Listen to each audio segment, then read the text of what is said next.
Sejam bem-vindos ao canal Hoje na História. No vídeo de hoje iremos falar sobre o dia 17 de dezembro de 1992, criação do NAFTA. A integração comercial entre os Estados Unidos e o Canadá começou a se concretizar em 1965, com a assinatura do Acordo Automotivo. Entre o México e os Estados Unidos, essa integração também começou em 1965, quando se estabeleceu o Programa das Empresas Montadoras no norte do México. Em 1990, quando o México e os Estados Unidos decidiram iniciar as negociações de um acordo de livre comércio, o Canadá manifestou interesse em fazer parte dele, o que deu lugar a negociações trilaterais, com o objetivo de criar uma grande zona de livre comércio na América do Norte. Entre 1991 e 1992, foram realizadas negociações entre os chefes de governo dos três países e, finalmente, o Tratado Americano de Livre Comércio, NAFTA, foi assinado no dia 17 de dezembro de 1992.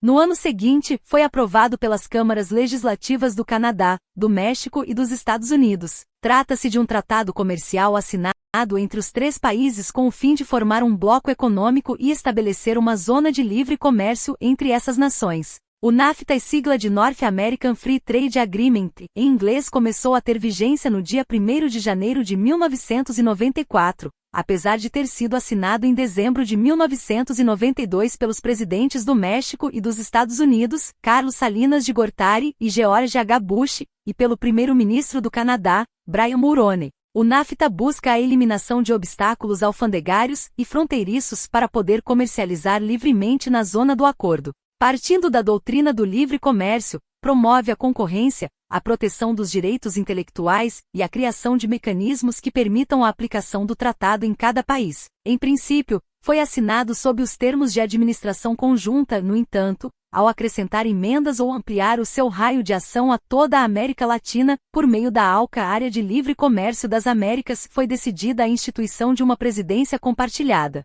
A resolução de problemas e a estruturação do acordo teria que ser trilateral ou multilateral, quando seu alcance fosse estendido. Assim, os três países têm acesso aos mercados dos outros membros, estimulando seu desenvolvimento econômico e fomentando o investimento. Com o NAFTA, buscava-se sobretudo eliminar os impostos fiscais sobre os bens produzidos nessas três nações e sua preferência impositiva sobre bens provenientes de outros países que não fazem parte do acordo. O primeiro passo do NAFTA foi aplicar uma política de redução de trâmites administrativos exigidos a produtores, importadores e exportadores, com a ideia de facilitar as suas atividades. Quanto aos impostos fiscais, o NAFTA previa a modificação paulatina das leis de cada país até igualá-las e conseguir a dedução fiscal, classificando os bens e serviços em diferentes categorias para serem incluídas aos poucos na eliminação da sua taxação correspondente. O plano previa chegar à taxa zero em 10 anos e, em 15, ser aplicado a produtos especiais, como as laranjas estadunidenses e o milho mexicano.